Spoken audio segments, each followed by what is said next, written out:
Oh, that was great timing too. What up, y'all? Live in the building. Live and direct. Bye, we'll be right back.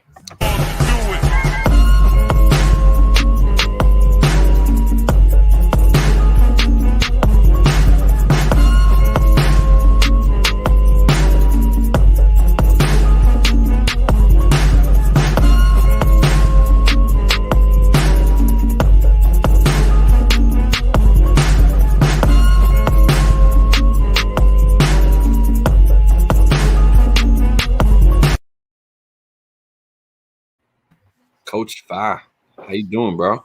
Danny B in the building. What up, brother? Yes, sir. Man, 4th of July weekend. I'm set, dude. Are you doing anything crazy? What are you doing? Nah, man, I'm relaxing, man. I had a big family party last weekend, so I'm partied out right now. Okay. And I got to get all my juices revved up for Labor Day because that's when I really kind of go, as the kids used to say, that's when I go ham. Okay. All right. I like it. Yeah, man, listen, I go ham, I go steak, I go beef, I do it all, bro. You know what I'm saying? I do the pork too, you know what I'm saying? For some of the people that do eat it, I know you stay away. Totally cool though. I got you. You know that, bro. Yeah, man. So we're not doing nothing crazy. We're just having like a small group of people come through tomorrow because it's gonna be all rainy today, you know, out in Jersey, Long Island. So same. Yeah, so I figured we'll have some people over tomorrow, and we're pretty crazy over here, dude. We're gonna do a hot dog cart first, right? Like first round, all you could do on top of it, relish, you know, ketchup, mustard, all that good stuff, onions, and so that's round one. Then round two, we got heroes. I think we're gonna do Italian and then chicken cutlet heroes, you know, as like a salad kind of, you know what I'm saying? Then we'll chill out a little bit, and then after that, we got a pizza oven in the backyard, outdoor pizza oven, straight up. So we're gonna get that fired up. Yup, we got the dough ready, all that, the sauce, the toppings, whatever you want, and we're just gonna throw them in, dude. We get that thing up to like 800 degrees Fahrenheit. You stick a pizza in there, dude. It takes like 1 minute to cook, 30 seconds, and it's crispy. Oh my god, yo! Oh my god. That's the plan for the 4th, and then Monday is just veg. I got some things I want to do. You know what I'm saying? Some work I want to put in, Knicks wise. You know, so I'll save all that for Monday.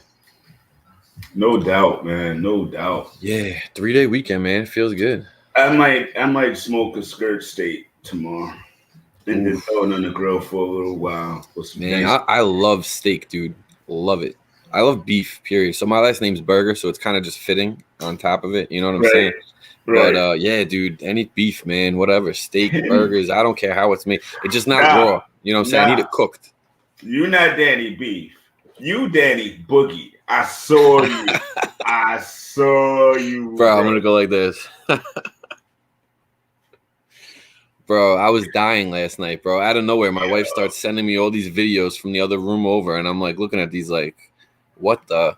And one of them I seen like before, like she sent it to my sister and I oversaw it, you know what I'm saying? Right. But the other one I posted with the knees, like I didn't even know she had that. So I definitely was a little gone for those videos. So funny, man. And what's funny is how timely, literally as I'm saying this, I look and my wife just liked that tweet from last night that I put out there. So wherever she is right now, I know she's like, yeah, she's laughing, man. Nice. Yo, real quick. Yeah, that was beautiful though. If y'all don't know what we're talking about, go on Knicks Corner on Twitter and just scroll down the wall. You reposted it? Of course I did. Of course I did. You gotta see Danny B boogieing, y'all. It is a thing to see. It is. Yo, and thank you everybody for tuning in on this dreary and unusually chilly Saturday afternoon type thing. I'm feeling great. I got my coffee. Up in the building. You know how we do. It's a little different, a little change of pace from ladies' night. You know what I'm saying? We were drinking a little bit. So Saturdays. That was an awesome time. Thank you. It really was. Every young lady that was on the show. If y'all were awesome. Y'all got great personalities, great on film. It was dope. Everybody who tuned in or chimed in loved the show. You know what I mean? It definitely. And it struck a chord. So And as Dolan J. Trump would say, the numbers were huge. The numbers were huge. Bigger numbers of all numbers. So funny, dude. But yeah, man. So that was good. Numbers like these. There's in the history of numbers. So that was a ton of fun, man. And so this week, for everybody watching, tuning in, we got Julito McCullum coming on. Mm-hmm. He's from The Wire, big Knicks fan. I was rocking out with him game 2, out there in front of MSG. So I'm looking forward to him coming through. He'll probably be in another 5 minutes or so. Yeah. So in the meantime, man, I gotta say it real quick. Drop it. Congratulations, former Knick Suns head coach Monty Williams. Yeah, man. Salute. Knicks just keep. And former Knick Langston Galloway. Yeah, I was gonna say, dude. I mean, that's the funniest part, dude. Keep shining, bro. I don't care. You can't tarnish the shine, bro. Bro, since the inaugural season, there's been an ex-Knick in every singles finals. Every singles. And that's the funniest thing, dude. No matter what time of day you're sitting on the couch, you flip on a game, you're probably gonna be you're probably gonna be watching somebody that we used to root for. So or my favorite part of the whole thing is watching Mark Jackson, Jeff Van Gundy, and Mike. Every time. I'm like, ooh, Knicks. Always, dude. Yeah, I settled in. We don't gotta be on the court. We could be on the call. I don't care. We got Knicks. Yep. We always there. I love it. And I want to also just shout out to Jonathan Macri and CP, Knicks Film School, Knicks Fan TV. They did a real sweet collaboration, man. They definitely I feel like Knicks Twitter, dude, lately is just coming together. Yeah, dude, they put out an awesome collaboration episode through Knicks Film School where they did like a video grab bag, when they asked a bunch of people to send in some video questions and, they'd shoot them back and forth, and answer them. So that was really cool. It was a good hour long. They asked me to be a part of it, so I definitely appreciated that. And just the tons of people that were there were great questions, man. Great questions. It made for a real good episode. So if you guys haven't seen that, definitely go check that out. Well, right on, bro, and word. So we have our first comment. It's not quite a comment, but it's it's the wife. Thank you. Oh, there you go, dancing queen. That's the wifey. Dancing king. Yeah, exactly. She's probably laughing at the video she's seeing right now. Yeah, but she's supporting the show, bro. She's watching the show. Out. Yes, sir. Shouts to you. Yo, love you. So you were saying, man, what was I saying? I don't know. Let's get into like some craziness, man. The practices, because you were on fire. You've been showing Quickly's practices and yeah. Okay, we can go there, dude. Yeah, dude. Just seeing all these videos, of everybody working out. Yeah, man. I love it. We're back in the gym, bro. Now. Gym rats, bro. And that was what I saw in that Quickly video that he posted. You know what I mean? The excitement, just that's what I'm looking for, bro. You know what I mean? And that, man, if we could get like 2-3 more Quicklys, imagine that.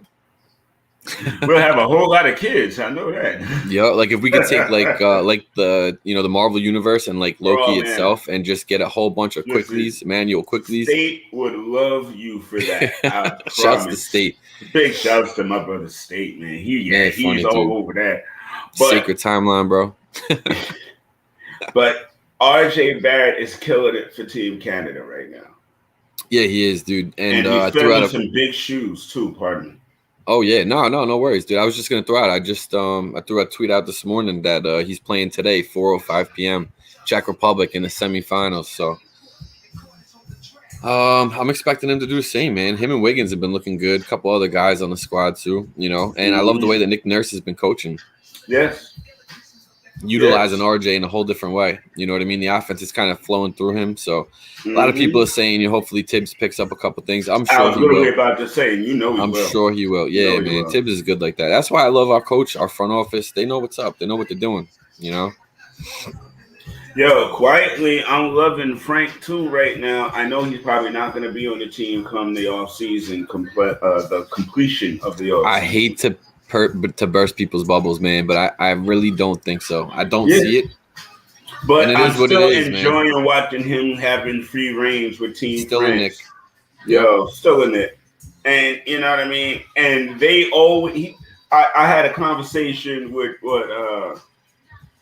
oh man, I forgot who on Twitter this morning, as a matter of fact, like early, for some strange reason, I was up early and on Twitter. It's bad mix, bad combination. Bad combination. Clearly, that's me late night because I'm throwing freaking videos of me dancing like a fool. Nah, yeah, you was up a little late and had a little juice last night. that's drunk tweeting if I ever saw it. Yeah, that was funny, man. That was too funny, dude. The one where I just had the glasses on and I'm in like the outfit. I said that's my Clark Kent get up. You know, no Knicks hat. Yes. I was like, okay, so somebody is on fire right now. Yeah. Yep. All right, so yeah, my statement on Twitter was, and it was to Shiwab A12. I just don't know how to pronounce that properly. My bad, but you know I got love for you. You know you watch YouTube, so I said FIBA Frank isn't handcuffed, but that's another story. A team that lets him play freely will benefit. That story is sadly over in New York, though, most likely. And his comment was, these videos don't do much for us Knick fans anymore. We know FIBA Frank is different. Yeah, FIBA Frank is allowed to play without scrutiny, without a whole bunch of folk waiting for him to miss a shot so they can be mad that he missed a shot. It's just his whole, he has no weight on his shoulders when he plays for his country. So he plays a lot better. You know, every time we see FIBA Frank, he plays better. He does. It's like he plays with the joy of basketball. It's like the weight is lifted off of him. So and we see flashes of it too. You know what I mean? But it's not like he gets enough playing time to show it. And it's like as soon as something goes wrong, he's yanked. Yep. You know what I mean? So it's like he's got to play a perfect 10 minutes. He's got to play a perfect 5 minutes to get 6 minutes. He's got to play a perfect 6 minutes to get 7 minutes. You know what I mean? So that's how it goes right now. Somewhere that's just gonna let you play, bro. You know what I mean? And to me, that's what's being fair to him at this point. You know what I mean? Absolutely, man. Listen, it is what it is, dude. We drafted him. We stuck by him. He was the freaking trade line king, man. You know what I'm saying? The trade line deadline king. Yeah. So it is what it is, dude. If Tibbs can't unlock him, no one can. Nah, it's not that Tibbs can't unlock him. And when Tibbs did play him, a lot of the time, now sometimes he didn't show up, but a lot of the times that he had minutes, he actually provided some really solid minutes. Yep. You know, offensively and defensively. He's just really given such a short leash that you're not really going to see him unless he's able to just plain have minutes. And he's not going to have that here. No, definitely not. You know, and it's unfortunate, but I feel like one knock that you hear on him a lot is that he just doesn't have that motor. You know what I mean? The same type of comments that you hear about Kevin Knox. And I get that. You know what I mean? And in certain times, I feel like the team is now at certain points in the game where we need both. We need the defense and the offense. And so it's like we're not getting that. You know, there's been, and don't get me wrong, there's been times where he's came in and he's hit his threes. You know what I mean? There was that game where he was going nuts, driving and dunking on everybody, right? Earlier in the season. It's just, it's not all the time. You know what I mean? And we need consistency. So. But he doesn't really play all the time either. So, but he did have his playing time years prior, not this year specifically, but in years prior. And in years and prior, I get who was. I mean, I get it. I've never really seen him have what we like to call a leash. Even Kev had a leash, and then Kev got his leash pulled. But Frank never had no leash. From the time he had here, it was Jared Jack, it was Manuel Moutier. He's always had to play. He was in the wings a lot. You're right. Intense. And then the fans expecting a high pick and expecting him to turn into something. There's a lot of pressure under him from the time he got here. And then with Phil and then the front office changes and all that bullshit. Pardon my French this time this week. But with all that, you know, we always go back to he's not consistent. What has been consistent in his career? Of everything the non-existent minutes.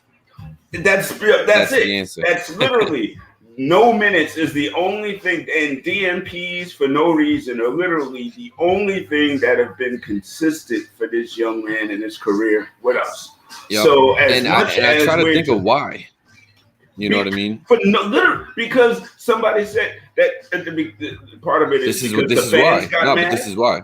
Part of it is because the fans got mad. Part of it is because he didn't show himself offensively fast enough.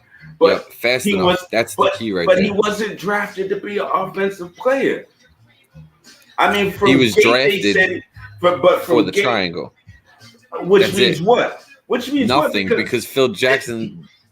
But when you say that, I go back to Kobe and I listen to everything Kobe says about the triangle. And I don't understand how you draft a point guard for the triangle when you don't necessarily need one in the triangle. You just need players to be able to be in spots and know what to do with the ball in those spots. It has nothing to do with a point guard. So I never understood when people used to say, oh, Phil drafted him for the triangle. It wasn't. So from what I understand from that time, it was because he understood the concept of the triangle the best. Not necessarily that he could play it. Okay, so for not his necessarily IQ. because he's a point guard. So for his basketball IQ. Yes. That no one speaks to. And defensively, you see his basketball IQ all the damn time. Not only does he defend the player, he defends the space and the angle. That's the right way to play defense. Right. I mean, it's nuts when you really see him in his bag. Yep. But you don't really get to see him in his bag. And you rely on, he can't shoot, he's tentative. All that tentative and stuff came from not getting playing time, getting snatched when he makes mistakes, yada yada. When that happens, your confidence is knocked. Of course it is. Yeah, agreed. But you gotta be like, I feel like things change so fast in this league, and the needs, and you know what I mean. I just feel like the time came and went. He didn't get his shot. No, you're right, and he didn't get his fair shot. But time went on. You know what I'm saying? And next year's draft guys came in, and then he got right. So he ended up getting trapped in that nice little organic globule. Exactly. Terrible space and terrible timing. So again, I said, and our franchise, you know that. FIBA Frank, do your thizzle, my dude. Have fun this summer, and 100%. Worry about next year. And if you're not on the team, I actually hope you're not on the team, because I hope you're in a place that will give you the space to play. He deserves it, man. He's been around for a while. You know what I mean? Give him one last shot. Give him the time. If it don't happen within one season, it is what it is. Then we know for sure. But you got to give him that. On that note, we're going to hit y'all with a quick early commercial break, because we got Julito in the building, and we want to get him in and give him his time to hang out with us. So, yes, sir. Let's go to the shoe store, Danny, and we'll be right back. Let's go. Come on and get your brand new pair of Timbs. That's right, Timbs. Everybody in New York got Timbs. Everybody everywhere, the work boot of the streets is Timbs. Get your Timothys at every bootleg store right now. Only $9.99. Word, get you some Timbs.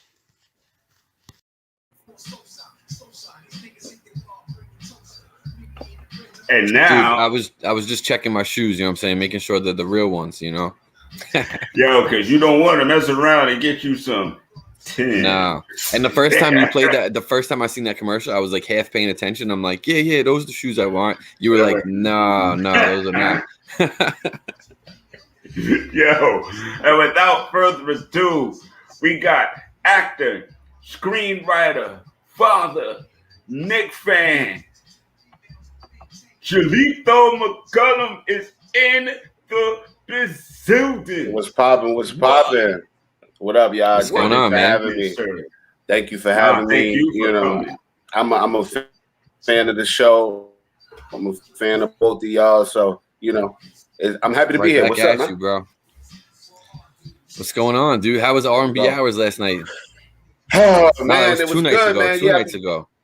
Yeah, I do it every Thursday at around 10 o'clock, and it's just always a good time. don't know that I got a real dire love for music, and just like I love my Knicks, I love my music. So I said, you know what? A few years back, I said I'm gonna get into this DJing thing, and then from there, quarantine hit, and once quarantine hit, I was like looking for a way to use my talents to support people, and I said, you know what?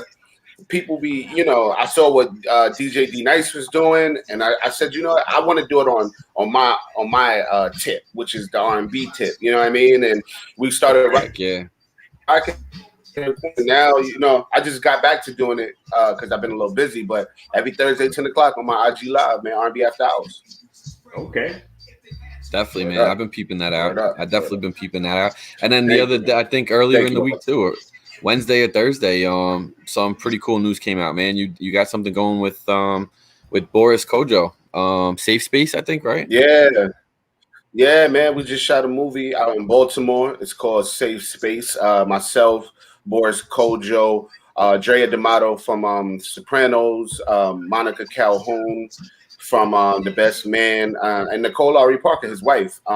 We shot this movie called Safe Space, man. It's gonna be really good, man. It's coming on Lifetime in 2022, early, probably January, February. But it's gonna be a really, really cool film, man, and I just can't wait for y'all to see it. That's awesome, dude. My wife and my mother-in-law, they stay on Lifetime, so I can't wait for them to see that. So I'm definitely gonna be pointing you out, bro, 100%. There we go. And I'm definitely checking that out. I know him. Seriously, for real. Appreciate it. So man, definitely, dude. Of course, bro. So last time I seen you, I think was after the last time we won a playoff game. So just to say, that's pretty cool. Just say we won a playoff man. Yeah, man.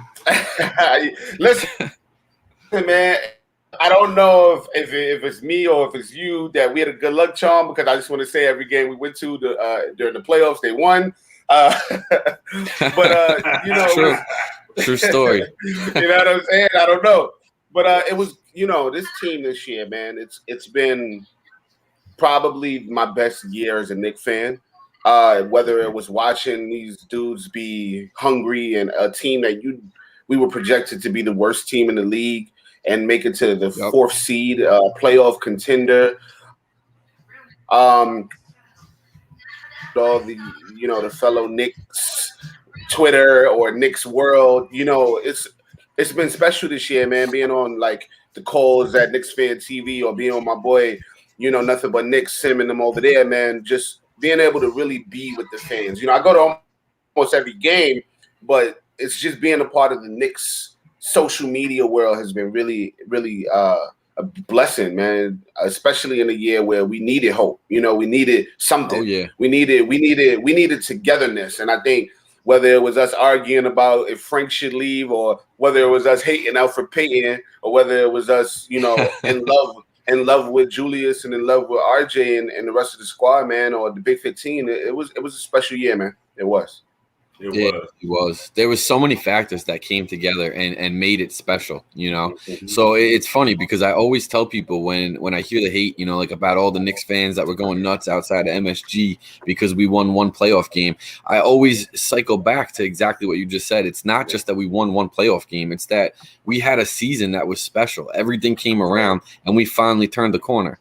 You know what I mean? So it's more like a celebration of that. You know what I mean? A celebration of new culture. Danny, I think it was also deeper than basketball, man. Yes. If you look at what we went through in these last 16, 17 months, it's been a lot of people have lost people. People have felt lonely being in the house by themselves, not able to be around their grandparents, their family. There's people who needed a team like this to feel like we're alive again. Yeah, and the community around right? it. And when we were out there, Danny, I don't know if you did it. I just took a moment and I just looked around and I just saw multiple times happy and cars like 4-wheelers driving by, beeping the horns, right? If it was Chris standing up on the damn podium on the brick or whatever that was, right? It was a moment for us to feel alive again in a time where we've lost so many people, and it was deeper than basketball for me, brother. You're 100% right, dude. And I think you nailed it, because I think that's really the underlier of why everybody came together. And it just added to the specialness. You know what I mean? It added another factor, another level to this season. So you nailed it, dude. That was a great take, 100%. Thank you. You know, and yeah, exactly as Coach just threw up there, man. Positive vibes only. That's how we've been rocking, man. That's how we do in the Knicks corner, dude. Man, look, man, if we've had, I don't know how long y'all been a fan. I was a Knicks City kid when I was 13 years old, right? So that'll tell you the history. But even prior to that, I was, I watched the layup, the finger roll miss. I was there. And if you want to be negative about this Knicks team, something's just up with you, man. At this point, that's what I'm saying. Like, we done been through hell and back. We got a chance to get a superstar in the offseason. We got a chance to we got like 4 like promising young players. We have a coach that is about a win now, a winning culture coach. We got a front office that's like ready to.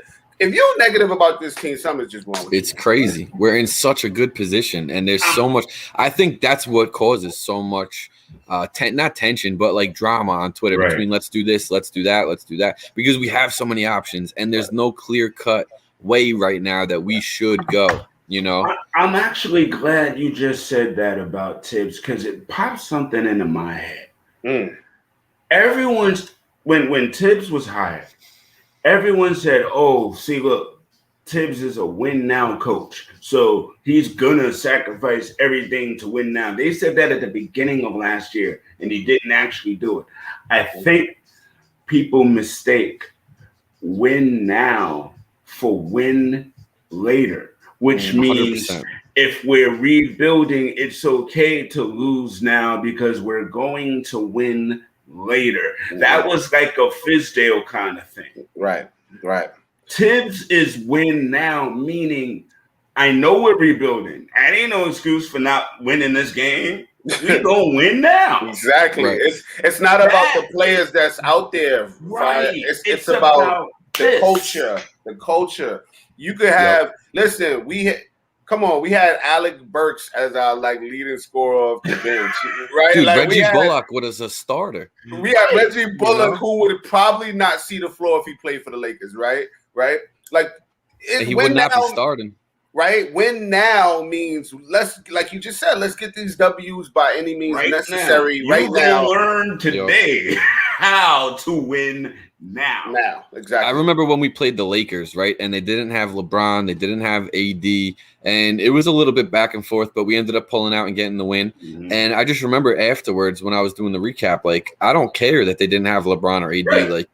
We got a W and we're moving on. We need to win. It doesn't matter if we got the win with or without whoever we played against. At the end, when you get to the playoffs, it don't matter who showed up in any of those games. You got those wins. We didn't have Mitch. Right, exactly. We didn't have Mitch. We don't have a starting point guard. Pretty much. So we did a lot. We had our handicap. We won the game. Exactly. Only that Bucks game, I'm still we should have won by 40 that game. That's the only thing I'm saying. The Nets game, I mean, man, there was a couple of that we should have pulled out. We should have won that game. There was a couple. There was a bunch. But I was talking about that Bucks game where they had all their bench players play. Oh, yeah. That was, we played down. We won down that to their level. We won that game, but that's the one that we should have. Yeah. We weren't there yet as a team. We didn't know how to, you know what I'm saying? We slowly learned how to do that towards the tail end of the season. So that's the stuff that I really want to see us build on next season. I don't want to see us have to do this all over again. Right. We already got to this point. Let's get, start at this point and keep going, 100%. So it's going to be interesting, man. It really is. How do you feel about all of these wild free agency Knick rumors, man? Yeah, dude, hold on. Devil NBA threw up a question. Let's hit that real quick as you're touching it. Yeah, I put that up. Yup. Yeah, for me, well, if you've been a Knick fan for years, this is just another Knicks offseason, right? Another Knicks media offseason. Water is wet. You know what I'm saying? Water is wet, exactly. But this year is a bit different because we now have a winning culture. And when you have a winning culture, the doors are wide open for you, right? So I know for a fact we will have a starting point guard. It will not be a rookie. It will not be a rookie. Right. So if anyone thinks that, because if Tibbs didn't show you anything throughout this this entire 72 games, he showed you he's not ready to play a young guy at that position, right? So we will have a starting point guard, and it will probably be someone who's a star-esque, right? And maybe a veteran, right? So when it comes to these offseason rumors, I'm like, I trust Leon and Wes to know that we're going to make decisions that are beneficial for the culture and for the Knicks team moving forward. And I'm not as in love with our young players as most Knicks fans are, right? I'm not as gung-ho about keeping certain players. In order to make a run, which, you know, I want people to understand also, and I know you all probably agree, is that we've moved forward from rebuild. Okay, we're no longer in rebuild mode. We were the fourth seed. That means we're not going to digress. The goal is to progress, and because of that, we need superstar players. We need players to win. So, do I love Emmanuel Quickley? Hell yeah. Do I love Obi Toppin? I started to like him a whole lot better the second half of the season. If they are players that may have to be expendable, it's gonna have to happen. If there's a Dame Lillard out there, I need people to understand. If Dame Lillard tells the Portland Trail Blazers, I want to go to the New York Knicks, Dame Lillard will be on the New York Knicks. That's just going to happen, right? If Zach LaVine, who is like my future like shooting guard Knicks, like I think he's our guy, right? If Zach LaVine says I'm not re-signing, which I think he told them that already. But if Chicago's smart, they're going to trade him. I'm willing to give a few pieces up for him. If you look at every team that's remaining in the playoffs, they have a superstar player, right? The Phoenix Suns have Chris Paul and Devin Booker. Ayton as well. I'm going to say because Ayton made Anthony Disney look crazy this season, this playoffs. If you look at the Bucks, they have Chris Middleton. They have Bledsoe. Drew Holiday, excuse me. True. Yep. They have Giannis. If you look at Atlanta, they have Trae Young. If you look at these teams, they have superstars. May I interrupt one point? Please. Because of all of those teams you mentioned, all of those superstars were drafted by those teams, and they added a free agent. Yeah. Okay. But all of those gems were homegrown. We got RJ Barrett. RJ, right. RJ, I'm not willing to give up RJ Barrett. That's the only player that I'm not willing to keep. All I'm saying is perhaps. Okay. Just hear me out. I got you. Perhaps we, as you so eloquently put, we solve the PG issue with a vet over the offseason. Yeah. What if we spin it back one more season? And then at the end of next year, see who emerges to go with RJ. As you said, let me finish this one out real quick. Because Booker had Ayton. That's two homegrowns. Then you add the vet. Giannis and Middleton, first rounder, second rounder. You feel me though? But each of these, Trae and John Collins, they're drafting two.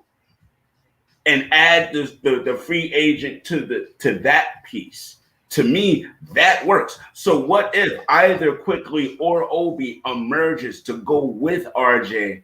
Then next offseason, we bring in that boom because now we've got that right core of homegrowns that we could take forward, just like these other teams did. My only issue with the Obi situation is that I do not feel Obi will be able to get there because he will not get the minutes, and it's just unfortunate unless we get there fast enough. So unless we push him, and I think we should push Obi to small forward. We should work with him over this season to play the three. Put him to the three. If he's playing behind Julius Randle, he's not going to He's not going to emerge. Right. Put him to the 3. I think he has what it takes. These 3s are not that fast. I know people are saying his defense, his legs, man. These 3s are not that fast. He can hold the Chris Middleton. He can with one off season working with I never forget Kenny Payne. Kenny Payne, thank you. We here, my brother. We here.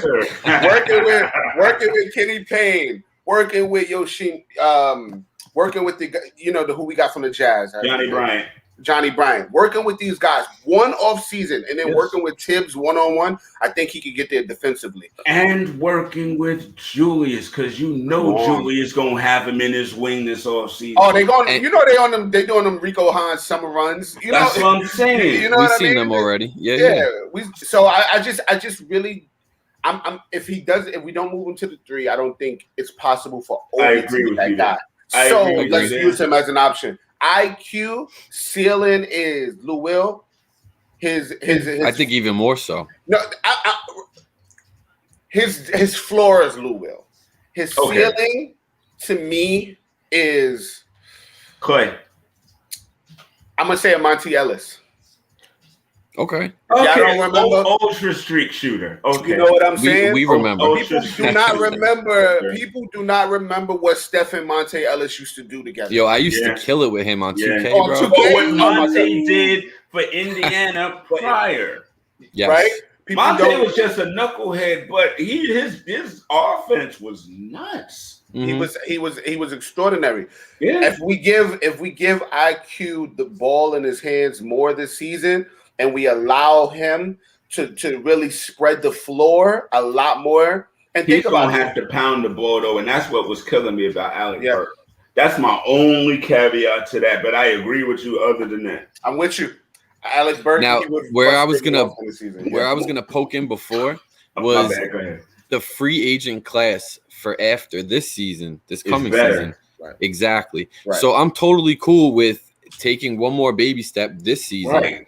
And then seeing what we got. Now, to coach's point too, I also agree with an RJ, keep quickly, see how long we could keep Drew around and involved, and then add another, superstar caliber type player down the line, know. And I think that's the way to go about it. Just be patient and just keep complimenting the team. Danny, my only issue is that I personally want to see somebody run with Julius this season before we give Julius the money. Okay, and I totally get that. That's my only issue, because did Julius have an extraordinary season for us? Of course. Yeah. Is Julius a really, really good number 3 option? Of course. I need to see him with a true point guard, and I need to see him with a solid number 2, right? I agree. Solid number 2 option, because I don't think Julius is the number 1 option. So that's my only issue. If we wait until next season, we got to pay him, regardless of who we take. So check this out. So this is my hypothetical. My hypothetical is this.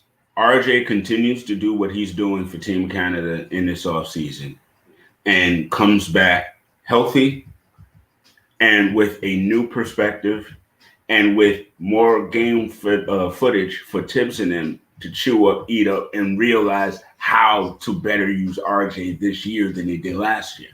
I really think he's going to jump to 20 a game. I think so as well. This is what I'm getting at. So we bring in a Kyle Lowry type veteran cat who can still put buckets up, but really knows how to move and put everybody in the right places on the court. Floor general, high IQ kind of Tibbs kind of guy. Who we also know quietly that he really likes Tibbs. But we'll digress. With a Kyle Lowry type, Randall will not be in the same jams that he was in the playoffs. He can't be, because just having a cat like that, you cannot triple team any one person on the court now. Right. So, not to cut you off, Coach, but because I know we here. My frustration was they didn't even triple team him. They literally would just have Capella or whoever they're big in the middle was just to lag off of their play and just shadow and just cover. And that was my frustration. It was like, You're not getting triple team, bro. Barely a double team. You just getting nervous when you see Capella put his hand out. You know what I think a big part of it was while they were doing that. I think that they were doing it very calculated because they were cutting off the spots that were his go-to spots. So I think that's why he took those extra seconds because he's like, all right, where am I going now? Where is my shot at? I know I gotta shoot it, but where am I going to shoot it at? Exactly. And so he's got to work on that too. Was rotating around for the right kicks. Off-ball movement, man. Me and you said it so many times. So again, I feel like a Kyle Lowry type. Got to move for each other. That's really one of the main reasons why I'm not in on the like Lonzo Ball side of the house because I feel like we need somebody doesn't have enough really, of it. Right. We need somebody with proven pedigree in those scenarios. And I feel like that'll open up Randall's game and then that trust factor that RJ will have with the organization going forward. Yeah. Maybe the ball's not in Randall's hands as much because now it's in RJ's also. Yeah. Which now takes some of that stress off Randall to be the quote unquote man. It's hard as hell to be a number one guy every single night. Yep. You know what I mean? So, and he numbers say it's just, and he learned that, right? And so he learned that last season. Like, oh snap! It really is hard as heck to wear these shoes. Yeah. So even if he's, I don't agree that he's. His ceiling is a top number 3. I don't believe that at all. Mm-hmm. I believe he's never really had an opportunity to be a number 1, let alone a number 2 in these other places. And now he comes here and all of a sudden it's all thrust in his lap. And then I say, this is the second year that it was thrust in his lap and nobody's paying attention. Year 1, he was awful, but he was the number 1 guy. What did he do? He worked, man. He fixed his game. He did what he had to do. He went from being a sucky number 1 that nobody believed could be a number 1 to a second team All NBA, All-Star, most MVP players, number 4 seed. All of that was because of how he felt going into last offseason, if we're keeping it above. Right. So why don't I believe he can take another step with this kind of motivation? I think he possibly can. I wouldn't rule it out. I wouldn't rule it out. I wouldn't rule it out. I also think if we have a dominant vet point guard, it just may change the dynamic of the game. And help him open it up and discover things. I can see Julius Randle adding more points to his PPG and then lowering that 3-point and that assist. But that means a Kyle Lowry. I don't even know who else to name. Kyle Lowry. Like, that's the guy. I think Kyle Lowry is the guy. I don't think Lonzo. I just agree with you. I agree with both of you. I don't think Lonzo has enough to truly take us to a next level. Can he keep us at the 4th seed? Especially in that window that y'all talking about, in that I'm paying Randall window. Now, this is the other thing, too, is because I'm all about us getting that 4th seed, right? Yeah. But this year, going into the playoffs, it was tight, man. You know what I'm saying? It came down to every single game for all of them. You know, the Celtics, the Hawks, us. Yeah. So I don't want to put so much weight on the 4th seed. If we could stay from 4 to 6. Just be competitive, yo. Exactly. Exactly. Because I don't want to put a cap on it. Right. Yeah. So, because I still want them to strive for, you know what I'm saying, strive for the number 1. That's definitely the end goal. Yeah. But I still think that even if they get to the 6th seed next year and we go into the playoffs, we win round 1. Okay. Totally cool. You know what I'm saying? Because it's really just about getting into the game. You know? As soon as you get into the playoffs, regular season's out the window, whole new mentality, you know. So, but I totally agree with you on even if you take the number of the seed that they got this year out of the picture, that gameplay that got them there, I want to keep building on. I don't want to take a step back on that. Regardless of who we have on the team, that gameplay isn't going anywhere. Tibbs will not allow anybody to come into the system. They'll be sitting immediately. And anybody that comes into the system, regardless of who it is. And that's the thing. We love the Big 15. I'm my favorite probably Knick team in my life. Yes. And at the same time, this team won't look the same. And that's just because we took a 3-year jump in one season in 72 games, so probably a little less than one season, right? We took a 3-year jump. So unfortunately, we may not have the money to afford Nerlens Noel. We just might not. And Mitchell Robinson, he will be healthy, God willing. Knocking on wood, right? Like we may not be able to. We may get somebody to take either the Alec Burks or Reggie Bullock's position because neither of them are starting small forwards, right? That's just the lay of the land. People don't understand, man. When you become good, you start to change the look of your team. Your team does not always look the same. From like if you look at the Phoenix Suns, they made one. They added the Crowder and they added CP3 1 year after they started to ascend. That's just the name of the game. And Jay Crowder plays most of the minutes at the small forward position. He's such a great addition too. Right? He really was. And CP3 is CP3, right? Like they're not the same Suns team from last year. And now that they're going to the finals, I would be surprised if they don't look different next season, right? Like to remain competitive. Exactly. To remain competitive, even if they don't have CP3. They're going to be a finals team. Candidate, A candidate, right? Like a favorite. They'll be a favorite. That's just the lay of the game. And I think people get so comfortable with the fact that it's our Knicks PTSD, right? Like yes, it is. We get so like in love with our players. Like we all love Steve Novak, but Steve Novak was not supposed to be on this team for that long, right? Like we love Jeremy Lin, but like you see what happened when he left, right? Like that's just our team. Be okay with change. We got the right people in part to have the system. What if 100%? What if the culture is Big 15? So it doesn't necessarily matter who's on the squad. The culture is Big 15. We here regardless, bro. We here regardless. And that's kind of what I think it is. Now that I say it out loud, I think that's the culture. Definitely is. The Knicks is Big 15. Everyone on this team, regardless who is on this team, is important and adds something special to what we're doing. As long as that remains the culture, that brotherhood will be interwoven regardless who comes. Yeah. And that's what'll be the driving force going forward, in my humble.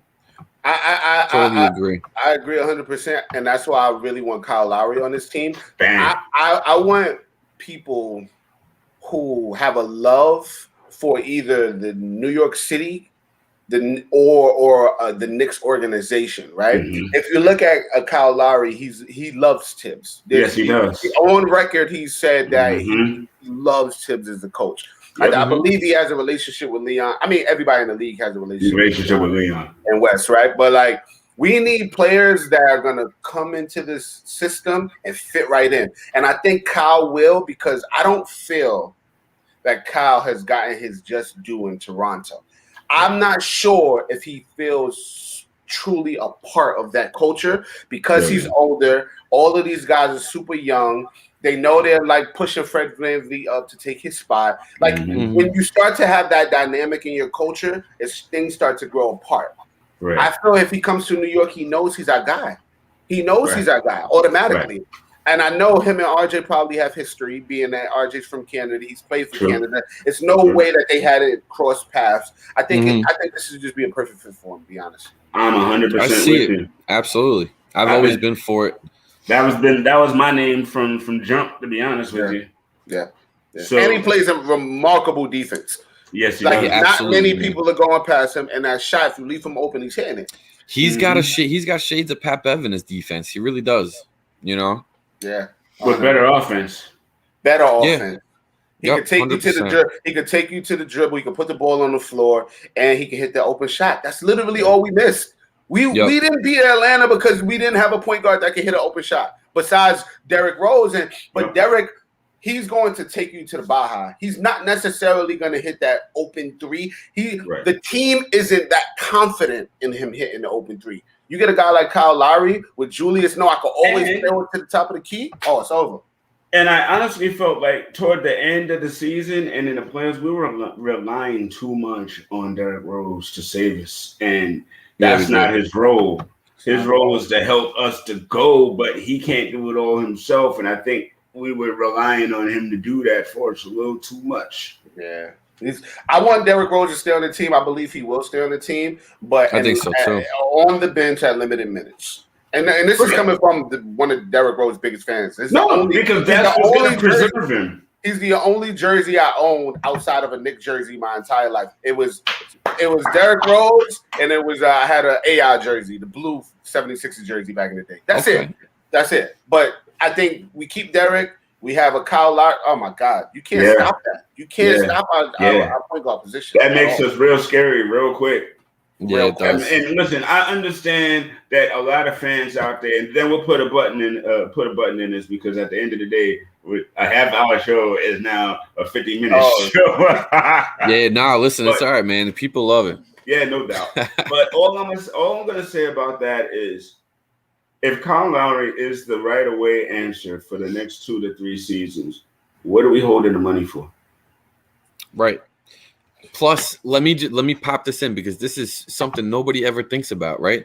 The money in the NBA goes up year after year after year. And I'm going to put the pandemic aside because obviously there's a lot of revenue loss during that year alone, or 17 months like we were talking about before, right? But so the amount of money in the league has been inflating for years now, right? So you see guys' contracts going higher and higher and higher. I remember when the button popped, not to to put a pun on this, but when the button popped like years back, when the salary cap just went up, Mike Conley got the first big contract, and everybody was like, "Oh my God, how did?" Right? So nobody thinks about that concept alone when we're talking about now, right? So we have all this money. The money's going to keep going up and up and up and up. Why are we going to hold it forever? You got to use it, which goes back to exactly what you guys were just hitting on. So at that same token, we got to keep that in mind also, because the money is overvalued at some degree, so spend that money. I said it months and months back also. Listen, if we do say Lowry doesn't come here and we have to look at Lonzo, if we have to give him a couple mil extra, so what? You know what I mean? It is what it is. At the end of the day, you see how people like Chris Paul, and Kawhi end up getting traded. It is what it is. We'll make it work. I think sometimes it gets looked into too much. Indeed. And I've actually said something similar about Nerlens. Mm-hmm. I mean, what did we talk about last 2 shows ago, Danny? He made $5 million this year. So if we pay him, say, 15 for 2, that's 7.5 for 2 years. Yep. What's the big deal? And what kind of spot is he going to go to that's better than a team that's in the playoffs and poised to go back and building to go even further in the playoffs versus somebody that might give you 20 mil, but you're going to be on a team in Siberia somewhere that has no playoff chances, but you got a bag. We'll see, man. If he loves basketball and he wants to stay in this position, he'll take the deal that comes over. But if he's looking to be that guy, you know what I mean? It is what it is. The only team that has me nervous with Noel is the Portland Trailblazers. That's it. Yeah. I think they're going to give up on Nurkic, and I think they want to start in center. They're the only team that really, truly need to start in center. And I don't know. In Boston, teams like Boston, they go through big guys all the time. Boston just got Horford again. So true. So Portland is literally the only. I wasn't thinking about Portland. That's a good idea. They're the only. They're giving up on Nurkic. I think they're done. They should. I think he doesn't fit the mold of that team anymore. But I was just saying this to somebody, man. NBA players talk, man. NBA players know what the hell is going on way before we do, right? Yep. Clearly. And I know there's people texting Dame like, "Yo, Dame, you staying or not?" And I think Jason Kidd probably hit him like, "Yo, you staying? Because if you staying, I'll come. If you're not staying, 100%, dude. I'm out." But in the way he was like, "I'm out." Listen, man. Dame is on the table this season, man. Dame is on the table. Totally agree. You just nailed it, dude. It's so true, man. I could almost guarantee that Kid would never have taken it if that was going to be apparent that Dame was leaving. It just is what it is. They'd be looking for a different type of coach. Mm-hmm. They're out. Dame is out of there, and that's the only. And because of that, I brought that point up. Because of that, I think Nerlens probably had his agent or some good friends or Wes maybe contact Dame and like, "Yo, if you staying, I'll take the bag from y'all. If not, I'm staying with New York." So I think we're gonna keep Nerlens. I do. All right. I'm curious, man. I really am. As the summer goes on, it's going to be really interesting to see how the team ends up shaping up.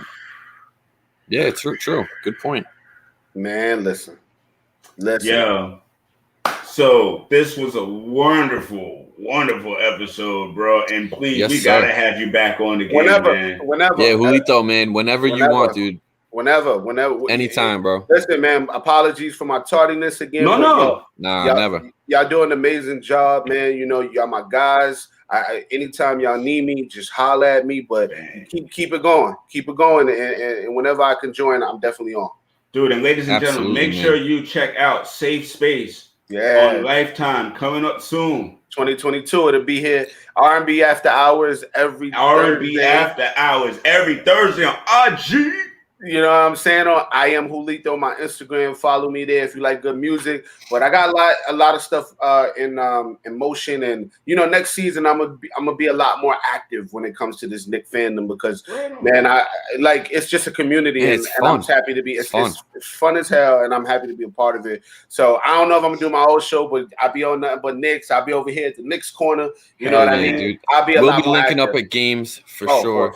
For a fact. Definitely. So maybe we'll do some type of live from there. Let's do it. Mike got to slide you on the candid corner also, Let's do it. Whatever you need. Get my info. DM me and let's do it.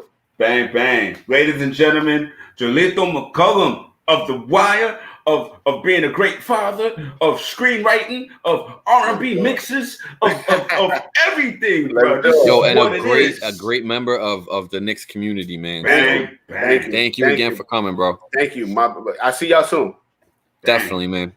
With that, ladies and gentlemen, we are out. We appreciate everybody hanging out with us. Man. We really appreciate it. Been another week. Another fire episode, another week, man. Hell yeah. And I was just going to say, man, keep your eyes open. Me and Coach got content dropping all summer long. So keep those eyes peeled. Yo, and big shout to Nas at the 25th anniversary of the It Was Written album. Celebrating happy 4th of July and all of that to everybody. Yeah, man. Hell yeah. What? Let's go. It was a great show. Yo, thank you again, man. Knicks Corner. This will be uploaded in the next hour. Spotify, Apple, Google, wherever you go to for all of your podcast glory. Get your content, baby. Bang. We'll see y'all next week. Peace.